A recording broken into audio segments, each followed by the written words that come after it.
I draw Roguescaper in round 1, who has a 3-part army of sorts with Q11, Halusha with Anshu, and Knaves with Fia. I have 2 solid pieces to deal with Q11, as Greatbows at 7 range can pummel him, and Maladrix can infest him. But I also need to avoid Q11 dropping attacks of 6 into Mal. I also like both of my pieces into Halusha, as Maladrix is definitely favored there, and Greatbows can ping Halusha and blast him if I can get the 7 range set up properly. My better piece into Knaves is Maladrix, as Mal plus the FHG can kill Knaves quickly, while Greatbows can only attack twice per turn, and Fia can D20 out of that anyways. Like most matchups, my plan is to lead the Greatbows and shoot until I draw them into Maladrix. Not much point in planning further until I see how Roguescaper opens.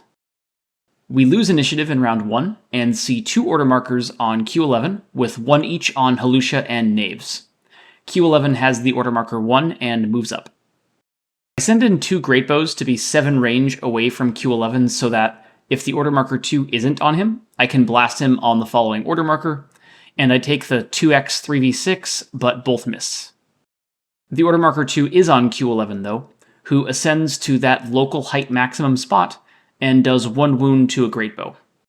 Back to me, and I decide to send the wounded Greatbow to Valda, as it's 7 away from Halusha, and if the order marker 3 is on Knaves instead, I'll be able to follow up with a 6v3 on Halusha, then possibly another if I can get the initiative switch, and develop another Greatbow to be 7 away from Q11, knowing that I'll be able to get that shot on the next order marker for sure, as Q11 doesn't have any more order markers this round. I do 1 wound to Halusha, and Q11 blocks it. The order marker 3 is on Knaves, who move up but have no attacks. I take my pseudo wait then fire into Q11 and Halusha, but my Greatbows do a good imitation of lesser bows and miss both attacks. Going into round 2, the question for me is how long do I roll with Greatbows before switching over to Maladrix? I thought that the Knaves were likely to come in soon here, as they're pretty much sitting ducks where they are, and I expected order markers 1 to 2 to be on the Knaves a lot, so I went with 1 and X on Greatbow and 2 and 3 on Maladrix, having the upside where if I win initiative, I can blast both heroes, and then having Maladrix to respond to when the Knaves come in. I do win initiative, but I did a poor job of predicting the order markers, as there's only 1 order marker on Knaves, with another one on Halusha and 2 on Q11. I take the same 2 Greatbow shots again, this time putting 3 wounds on Halusha and 2 on Q11. Roguescaper has the order marker 1 on Q11, who runs in and shoots Greatbows, wounding 1. I have my 2 on Maladrix, though I'm really wishing it was on Greatbows instead here, as I could have blasted both heroes again. I do have the move glyph though, and advance Maladrix to height and the FHG across the map, making sure that none of the Knaves can engage FHG if they have the order marker 2. However, order marker 2 is on Halusha, and Anshu kills an FHG and a wounded Greatbow, and Halusha kills the Greatbow on Valda. My 3 is Maladrix, and I'm still expecting a Knaves order marker, and so I end up sending 2 FHGs to engage Halusha, 1 taking Valda, and another to engage Q11, hoping to tie him up in case he has the order marker 3 instead, and the last repositions in the middle of the map. However, the FHG miss all 4 attacks, and I accidentally pressed the done button because my incorrectly wired brain still thinks Maladrix goes first, which caused Roguescaper to reveal his order marker 3 on Q11.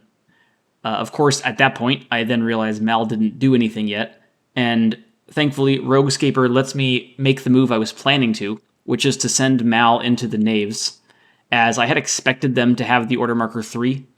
So I do that, and Maladrix kills 2 of them. I miss the infest roll on Fia. Q11 then takes his turn, rotating to the right side, and kills 2 FHG. I think Q11 should have rotated the other direction instead, though, to right here, as it would have allowed him to get height on Maladrix the next round if he wins initiative. Going into round 3, I still have a full health Maladrix, but have lost 3 FHGs. I have made it difficult for Roguescaper's order markers, though, as the heroes are both at half life and the Knaves are half dead.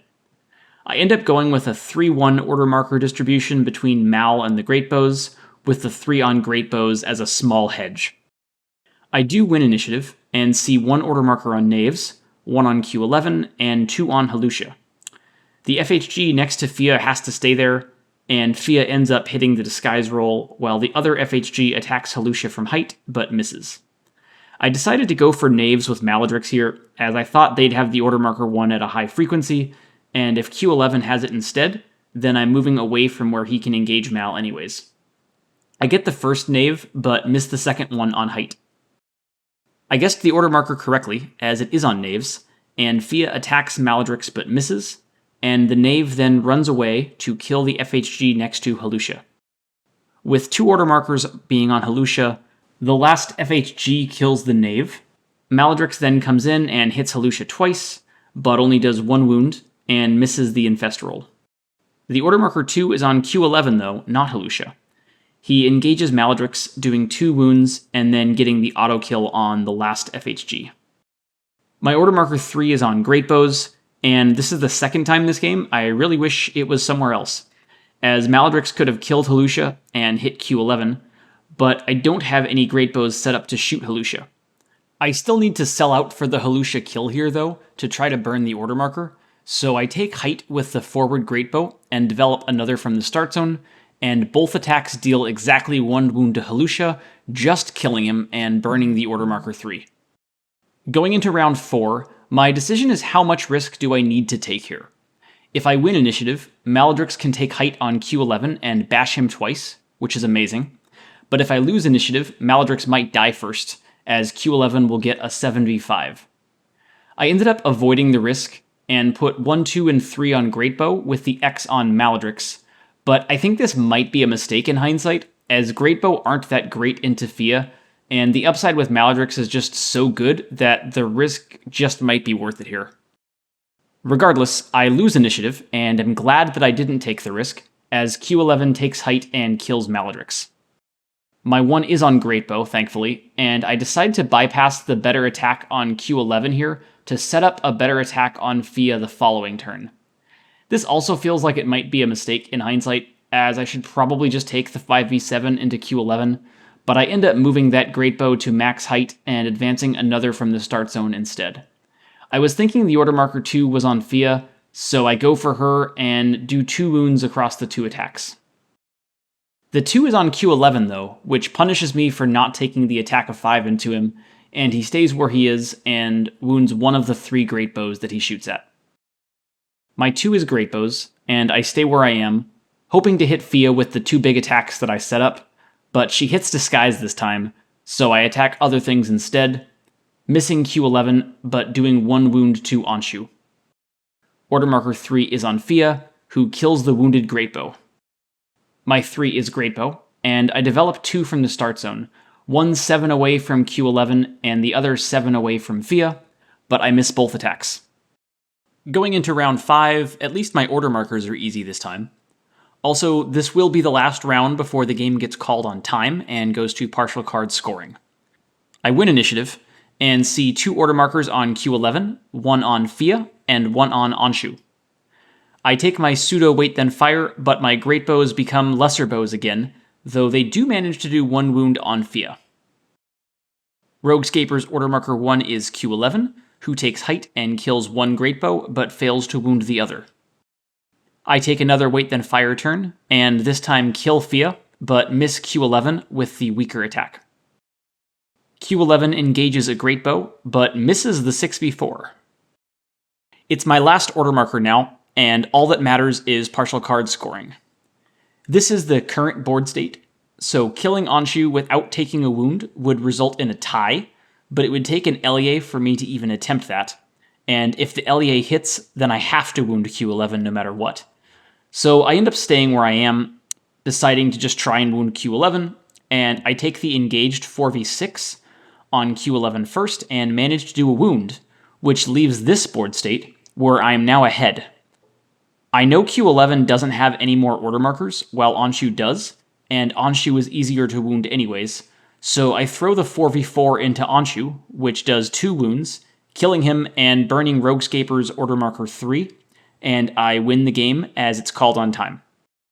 This one got super close in the end, though I still think my army is a meaningful favorite, as I missed the first few big Great Bow attacks early that could have swung the game harder in the opening. Regardless, I escape this one with a narrow PCS win and move on to 1-0 in this event.